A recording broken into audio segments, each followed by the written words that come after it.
Um dos remédios maravilhosos que eu não gosto de perder de jeito nenhum é andar no orvalho de manhã.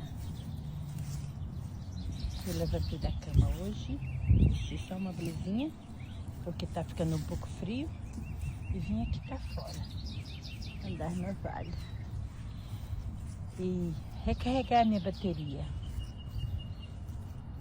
Deus nos deu a todos nós o privilégio de curar através da natureza.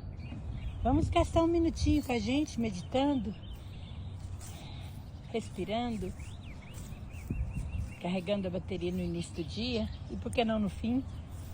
Uma coisa boa que a gente pode fazer também é colocar um lençol na grama e deitar quando você está muito estressado, quando você está cansado, quando você está cheio de tecnologia, cheio de computador.